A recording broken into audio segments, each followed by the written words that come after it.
Hello everyone, welcome to my finance tracker setup as part of my mid-year bullet journal setup. I didn't make one of these in my last bullet journal and I kind of wish I did, to track my finances, how I'm spending and saving, and I'm doing that with the help of my Passion Planners Save It sticker book. While I'm figuring out which stickers I'm going to be using for this setup, let me introduce myself.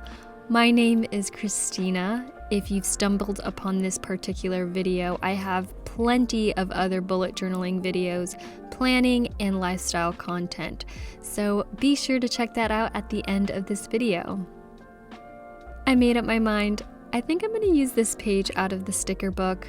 I figured I didn't use many bright colors in my mid-year setup and the book tracker. In addition to that, tracking your finances can be frustrating and discouraging. So having a bright and colorful page to look at every month can hopefully be motivating. So I selected these Tombow dual brush pens, which match pretty close to the colors of the stickers I'm going to use for this spread. This stencil is not new. I've been using this in literally the last 3 videos I've posted, including this one. Even if the style changes from my book tracker setup to this one constant supply is the stencil. Instead of using a black marker to fill in the lettering, I'm using this shade of blue in 528. I wanted to make a separate finance tracker video apart from my mid-year setup because I wanted to talk about finance.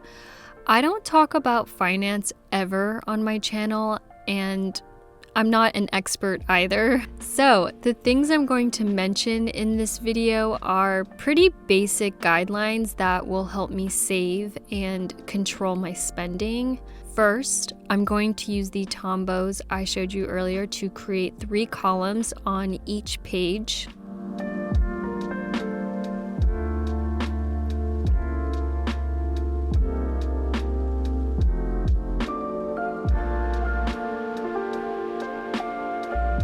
Each column is going to represent a month. I like Passion Planners Save It sticker book because there's a mix of functional and decorative stickers. Since I made a mistake earlier on the top left-hand side of the page, I found these stickers that match the initial color palette, and I'm going to use that to cover the mistake.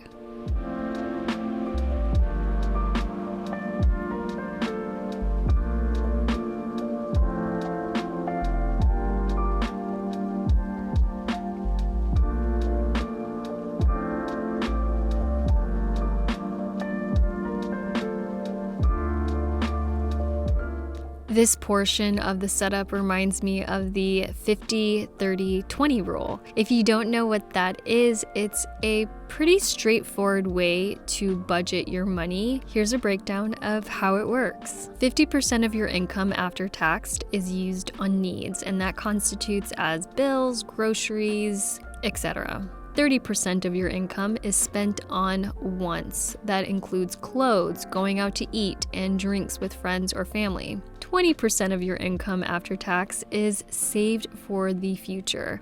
This includes retirement accounts and other investments you may have, and debt. Here's how this looks in my bullet journal. Even if you don't have this particular sticker book at home, you can still write this out by hand.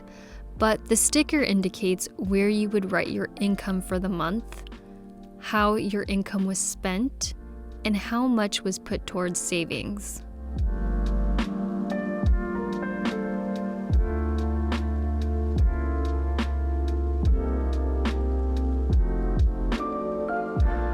Next, I'm finally using the stickers I showed you earlier to decorate the page. I even found a sticker for debt. This is very important to me because I use my credit card for everything, even for bills. I rarely ever use my debit card. At some point in my adult life, which I wish I learned sooner, I realized you don't receive any real financial benefits when paying for things in cash or with your debit card. Yes, some credit card companies offer reward points and such, but you are proving to creditors you can borrow money and pay it back. And over time, you'll notice your credit score is higher, and creditors will even give you a more significant amount of money to borrow. This sticker almost serves as a reminder to pay off my credit card because the worst thing I could do is forget. Disclaimer, I'm not saying to use your credit card for everything. What I have in place is a system that helps boost my credit, and it only works if you don't have any significant credit card debt. The goal is to pay off the credit card at the end of the month.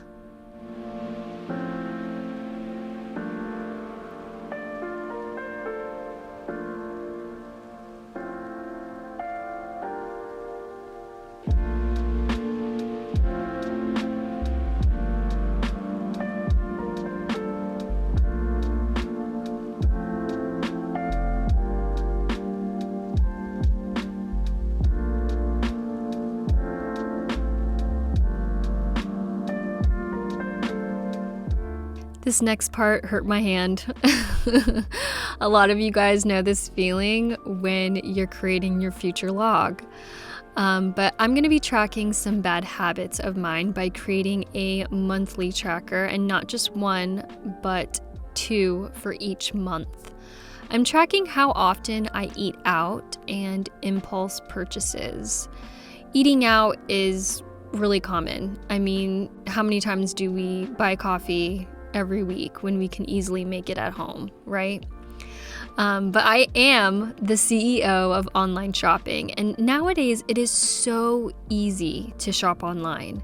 It's pretty crazy to think how all you have to do is press one button to buy something, because before there was a process. Logging in, typing in your address, your billing address, and in the midst of all of that, I would change my mind. Most of the time, I would change my mind. And after all, I would start questioning, do I need this? Now, with Shop Pay and Amazon, you don't have that moment to examine your purchase. So I'm tracking that because I'm noticing the impulse purchases at an all-time high. Of course, if you are making a finance tracker in your bullet journal, you can base your habit tracker on your own experience, tracking how often you eat out, and impulse purchases is just 2 examples. Maybe paying off debt is a financial goal you've set. That means you might not want to use your credit card. Maybe you'd like to track how often you use it or don't use it. There are so many resources to help guide you. This finance tracker in my bullet journal is a friendly reminder to plan and review my finances. And I feel like when I'm keeping a close eye on my finances, I'm extra cautious in how I spend my money.